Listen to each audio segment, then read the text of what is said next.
to Rabbi Kahane first is whether you have a view on what the duty of American Jews should be with respect to Israel. Yes. American Jews should go live in Israel.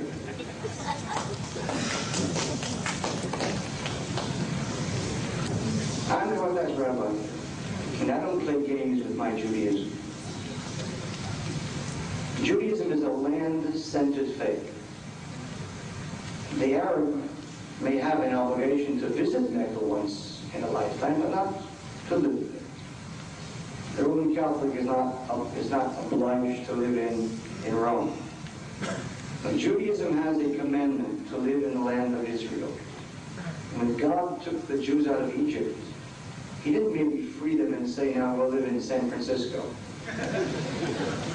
He freed them and said, go home, all of you, to the land of Canaan, Eretz Israel.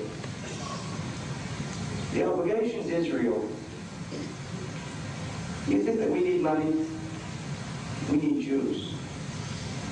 We need Jews to come home and work the land again and fill the land up again with the children of those people who once lived there 2,000 years ago. A country doesn't exist because of checks. It exists because of people who live there and have children, especially you young Jews here. What are you doing here? Go to Israel, get married, have a lot of babies. You don't have to have, not every Jew has to be a doctor or an attorney or a CPA. I'll marry one. You can learn to live and work with your hands. Build a Jewish house. When was the Arabs put our houses for us? Zionism came in, intervened to make Jews normal again. Go plant a Jewish tree on a Jewish settlement in Judea, in Samaria, where people such as Abraham lived, and Isaac, and David. That's the obligation of the Jew to Israel. And if you won't, let me add one more thing to you. This is a great country. This is a wonderful country. This is the best country that the Jews have ever known in the exile. But that which was and that which is not necessarily that which will be tomorrow.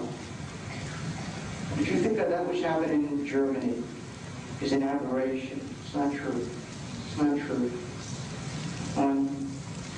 Jewish leaders in this country say, Kahane is crazy when he says it could happen here. This isn't Germany. It's true, this isn't Germany.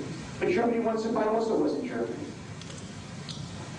And when Hitler spoke about Jews, the German Jews said, he doesn't mean us, he means the Ostjuden, the East European Jews, the Polish Jews, the embarrassments.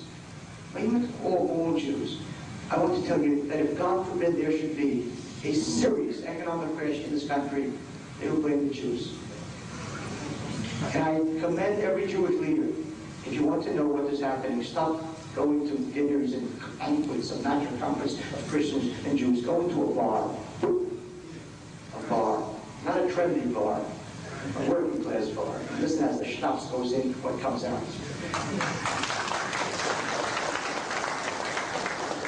So what is the obligation of the Jews to Israel?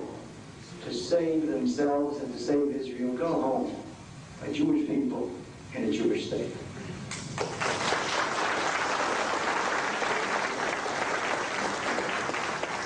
Mr. McCloskey. This is a tougher question for a non-Jew to answer. What is the obligation of a Jew to save Israel?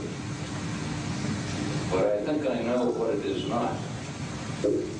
It is not what Yitzhak Shamir said the other day about Edgar Bronfman, an American Jewish leader, when he said, you stay out of Israel's policies, your obligation is to support Israel. We'll make our foreign policy, and you American Jews must support it. It isn't what Ariel Sharon said. The Jews, when they were invading Lebanon, and 1,000 Jewish leaders met with him on the West Bank, and he said, you owe us support of whatever we do, right or wrong. But Rabbi Kahane is saying is that the American Jew should recognize that Israel is a state coupled with a religious power. And I think that the whole history of the world demonstrates that whenever there has been the collection of political power or armed power coupled with a religious viewpoint, that people of other religious viewpoints are going to be persecuted. The Catholic Church is not proud of those years when it imposed the Inquisition on people who were not pure Catholics.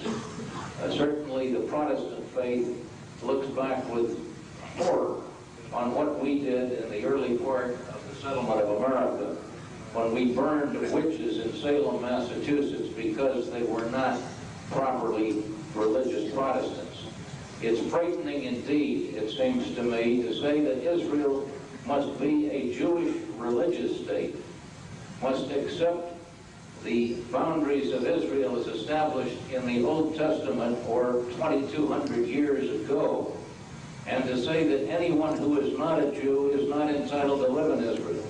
This law that he has proposed in the Knesset says no non-Jew shall live within the area of the jurisdiction of the city of Jerusalem.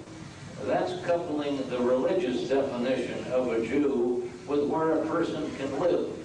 And it seems to me that Jerusalem, which is the center of three great religions, not just Judaism, but Christianity, as well as the Islamic faith, that we are far better off if American Jews accept that the history of the United States Constitution separating church and state is what has made America the most receptive country, not just religious minorities like Jews, but every religious minority can come to this country and practice their religion without fear that they'll be discriminated against by a law, as Meir Kahane would have the laws of Israel discriminate against everyone who is not a Jew. The test for the American Jewish community, it seems to me, is to rise up and speak out against what Rabbi Kahane is suggesting, that the safety and the future of the Jew in America and around the world depends in not going back to Israel and forming a closed state and barring by religious discrimination against everyone else in that state. I would think that the American Jew, above all else, would recognize that the separation of church and state is what gives the Jew some safety and some hope that that discrimination will not be reversed in the future. I don't buy, and I've heard some of my best Jewish friends, people I respect highly, say someday. Yeah, I guess I'd like to say that also, that it's dead wrong to say people can't have Jewish friends or can't have Arab friends. We fought a lot of wars to create a constitution that said that they have conflict anyways and no discrimination based on any race or any religion. And that is a praiseworthy thing. And it doesn't seem to me, it is helpful to the Jewish community to urge that a Jew's duty is to Israel first, and to reinstate this connection between church and state, which he has argued here tonight. 2 minutes in rebuttal, Rabbi Kahane. The only thing that saved the Jewish people from extinction in 2,000 years of the exile was the religion. Zionism sprang out of a Jewish people that survived when they had no state and no government and no army. They had Judaism. Judaism is Zionism.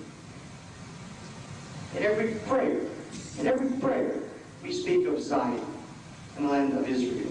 And the grace after meals, under the canopy, the wedding canopy, and the most joyous moment of Jewish history, we break this glass. Why? As a reminder of the temple of Zion.